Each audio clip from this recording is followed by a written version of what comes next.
Il y en a qui font le tour du monde à la nage, d'autres à cloche-pied, d'autres encore en ballon dirigeable. Jean-Pierre Brouillot, lui, est aveugle, un non-voyant. Il a fait plusieurs fois le tour du monde, dans les deux sens. Et d'ailleurs, quand il a terminé un tour du monde, il recommence, il en refait un autre. La semaine dernière, Jean-Pierre Brouillot était passage à Castries. Jean-Pierre Brouillot écrit des livres, réalise des films. À Castries, il présentait son dernier film. Je suis allé à Castries pour le voir, non pas pour voir son film, mais pour lui tirer les oreilles à Jean-Pierre Brouillot. Je lui ai dit, tu sais Jean-Pierre, ça fait 20 ans, ça fait 30 ans qu'on se connaît. Ça fait 20 ans, ça fait 30 ans que tu fais le tour du monde et tu ne t'es jamais arrêté à Lunel. Qu'est-ce que ça veut dire ça? Ça n'a pas de sens. Jean-Pierre Brouillot a déjà dans sa poche un billet pour Madagascar. Il m'a promis qu'au retour de Madagascar, il s'arrêterait à Lunel. Je ne sais pas si on peut croire Jean-Pierre Brouillot. Jean-Pierre Brouillot, quand il était tout petit, a été opéré d'un glaucome par la femme du chirurgien qui, lui, n'était pas disponible. Il a été très mal opéré par cette femme. Et Jean-Pierre a perdu la vue définitivement vers l'âge de 15 ans. Jean-Pierre a la rage au ventre. Il se fait foutre à la porte de partout, dans toutes les institutions, tous les établissements où il est accueilli. Jean-Pierre lit Rimbaud. Jean-Pierre écrit de la poésie. Jean-Pierre écoute les Rolling Stones. Il veut faire la nique à la société. Sa mère répète à Jean-Pierre, s'il te plaît, Jean-Pierre, ne te fais pas remarquer. Je t'en supplie, Jean-Pierre, ne te fais pas remarquer.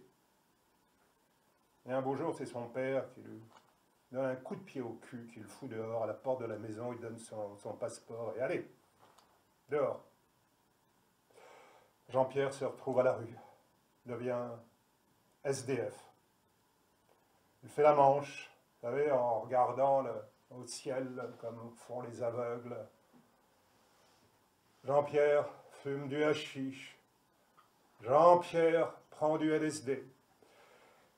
Jean-Pierre rêve des jeunes filles au sein nu sur les plages de Californie. Jean-Pierre se laisse pousser les cheveux, il a des chemises bariolées, parfois il sent le patchouli, il a des pantalons à pattes d'éléphant. Et c'est le moment des hippies, il se sent bien accueilli dans cette merveilleuse famille des hippies. Hippie au fait, vous savez ce que ça veut dire en wolof? Hippie en wolof. Ouvrir les yeux. C'est tout vu. Jean-Pierre a le mal du pays. Il va partir toujours plus loin, comme si quelqu'un l'appelait, comme si on l'attendait toujours plus loin. Il a le mal du pays, à la recherche de lui-même, dans le regard des autres. Donc voilà, nous allons partir ensemble sur les pas d'un voyageur aveugle. Allez voir ailleurs avec Jean-Pierre Brouillot, quelques extraits de son livre. Je propose de commencer à la page 81.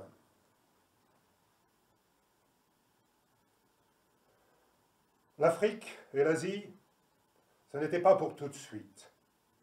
Mon premier grand voyage en solitaire fut en direction de la Turquie.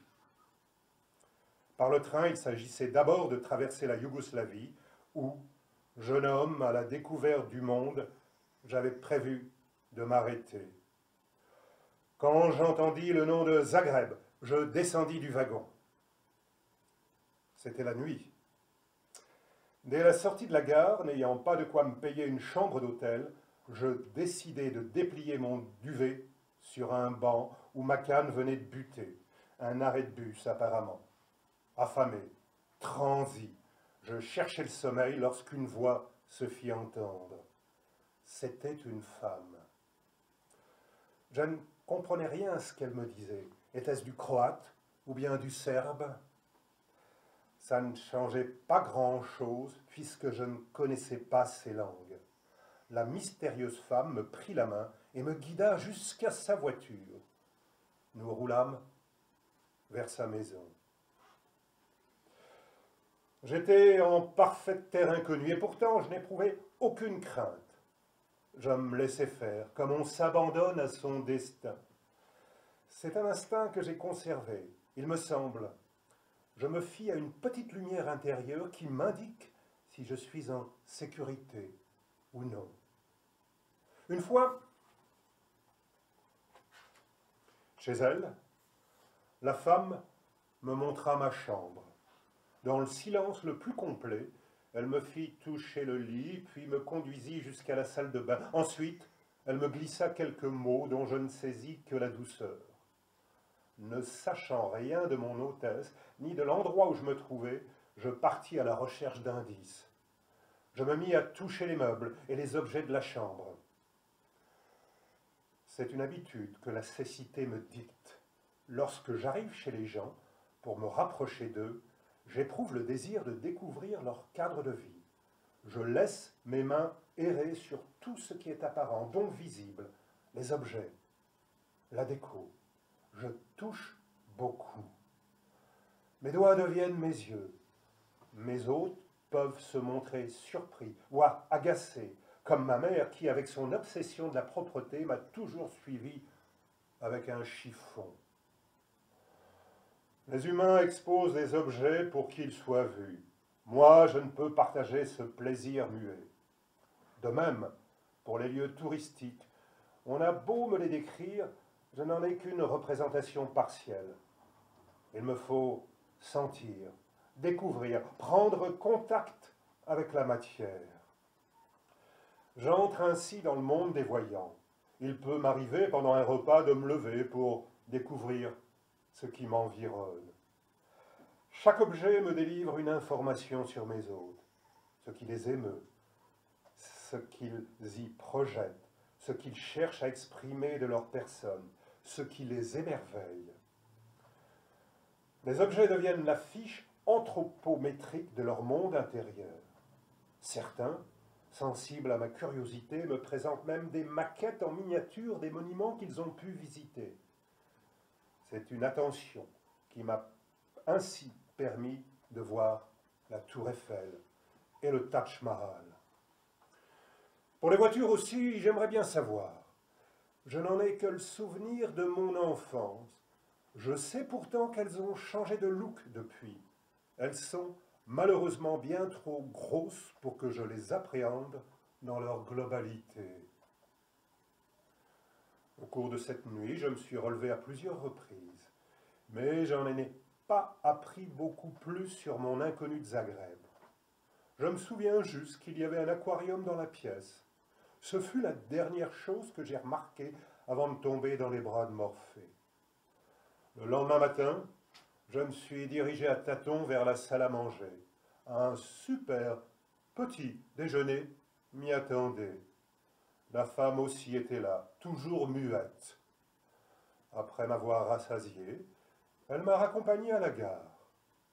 Dans l'au-revoir qu'elle m'a glissé en sa langue cryptée, j'ai deviné une femme d'âge mûr. Je ne sais ce qu'elle attendait de moi. Une compagnie, la réparation d'une souffrance antérieure. Elle m'a ouvert les yeux sur quelque chose qui ne me quittait plus. Cette main qui avait pris la mienne dans la nuit m'avait donné le goût de la découverte. Pour la première fois, de manière aussi intense, j'éprouvais cette faculté à percevoir à chaque instant le merveilleux qui réside en l'autre. Cette femme m'a appris ce qu'est la confiance absolue. Cette manière d'aborder le monde libéré de toute connaissance préalable était une véritable révélation. Je repris la route dans cet esprit. Je traversais la Grèce, en direction de la Turquie. Malheureusement, à la frontière grecque, les douaniers refusèrent de me laisser passer. Un aveugle lâché dans les rues d'Istanbul, cela leur semblait trop dangereux. J'eus beau user de ma diplomatie jusqu'à flatter leur orgueil patriotique, rien n'y fit. Excédé, mais non résigné, je commençai par me retrancher dans la ville d'Alexandropolis.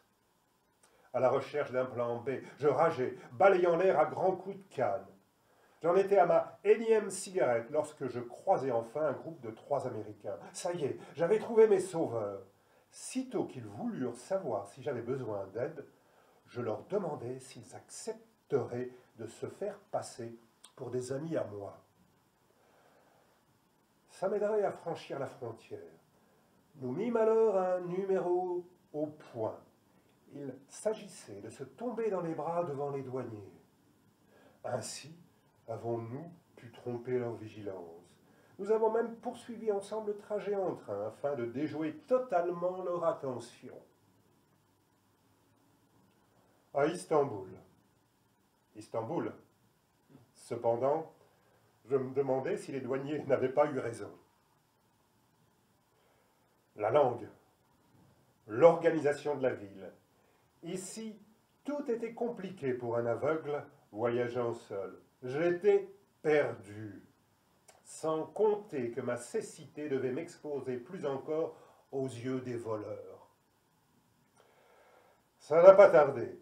À peine avais-je posé un pied dans Istanbul qu'une main agile s'empara de ma canne. Visiblement, il s'agissait d'un gamin. J'entendais sa voix qui s'écriait, fière du trophée remporté. « Bakshir, bakshish, sir, bakshish, bakshish !» Moi, déséquilibré, tournant dans tous les sens, j'essayais de mettre la main sur le jeune voyou. Mais il avait gagné.